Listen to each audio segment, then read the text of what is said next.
completed. As I mentioned at the podium a couple days ago, we are working with the National Cancer Institute as well as CDC to perform our own validation of the tests that have been sent to us. So we'll provide as much information as we possibly can, and there is transparency on our website about those tests and also the tests that we have authorized. Thank you. Thank you very much. Thank you, Mr. President. From early in this effort, President Trump has called forth a whole-of-government response to the coronavirus epidemic in America. And by that, the President made clear when he asked me to lead the White House Coronavirus Task Force, not merely a whole of the federal government, but a full partnership with state and local governments across the country. And today we renewed that with our latest conference call with governors all across America. We met with them today specifically to speak about the progress that our governors are making, expanding testing across the country. And we were pleased to hear about the extraordinary and rapid progress that governors are making.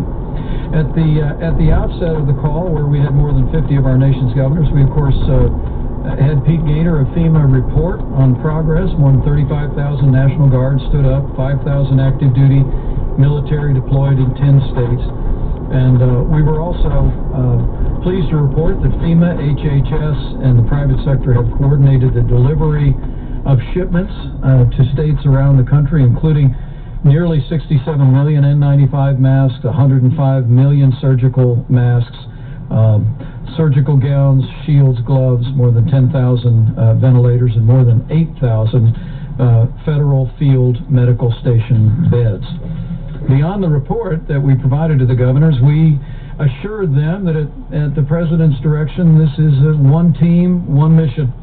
And we made it clear to the governors that we know we're all in this together. And the partnership that we have forged together really begins with mitigation efforts. It moves to making sure our healthcare workers have the support they need, but also testing is in the forefront of all of our minds. We're working to make it possible for every governor to access the existing capacity to enable our states to be able to reopen responsibly under the phased approach that the President unveiled 1 week ago. A little bit of context, you may recall that 1 month ago, all of the testing that had been done in America, 80,000 Americans have been tested. But as of this morning, 5.1 million Americans have been tested for the coronavirus. A quick reminder to our fellow Americans, and this was something from our scientists today at the task force, we reminded governors of this as well, that as testing increases dramatically across the country, cases will increase as well. But people should not be discouraged by those numbers. We are looking at very positive trends in hospitalization, in emergency room entrances, and we continue to see, as we've said at this podium every day over the last several weeks, we continue to see positive progress, not just on the West Coast, but even where the coronavirus epidemic has most deeply impacted in areas of the greater New York City area, New Orleans, Detroit, and elsewhere.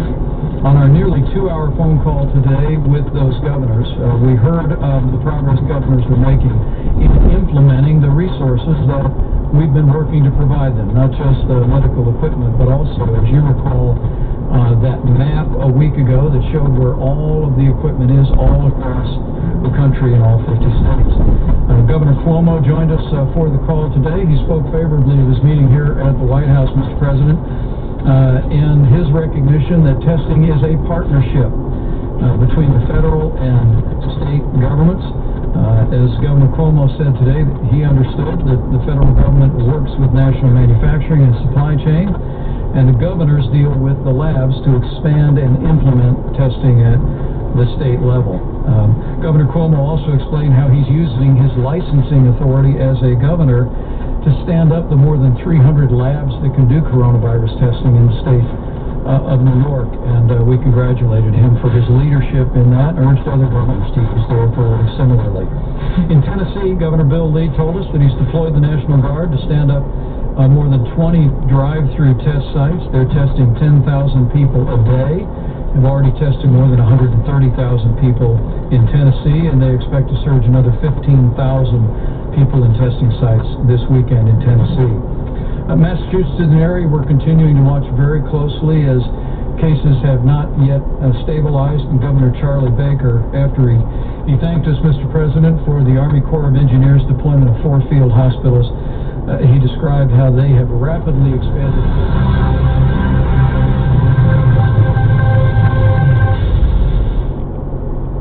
How are you protecting yourself from the impact COVID-19 is having on the economy? Experts are saying unemployment is at its highest rate since the Great Depression. The markets have plunged, and all signs indicate a recession is coming. The impact of the coronavirus on our economy is going to be felt for a long time. Now is the time to be proactive with your finances and diversify with precious metals.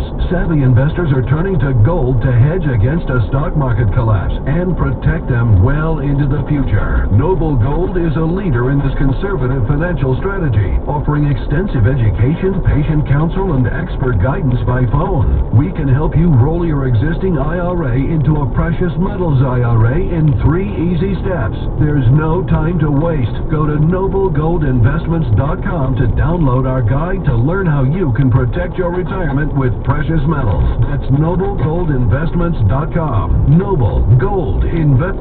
Here's what's happening today on 920WHJJ.com. This is Ron St. Pierre. Check out my blog. It appears Governor Raimondo is getting some pretty high grades for her handling of the COVID-19 pandemic. The viral videos, the big stories of the day. Follow us on Facebook and on Twitter, and you won't miss a thing. It's all at newsradiori.com. Hi everybody, it's Matt Bates, the RI Mortgage Guy from Movement Mortgage.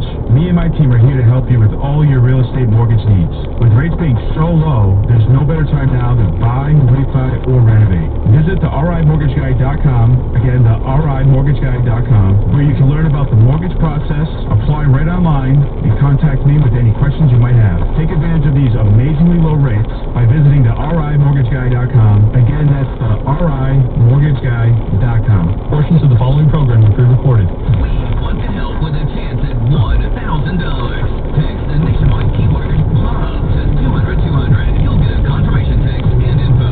Standard data and message rates apply in this nationwide contest. That's LOVE to 200-200. Rhode Island's news, traffic, and weather station. News Radio 920 and 104.7 FM.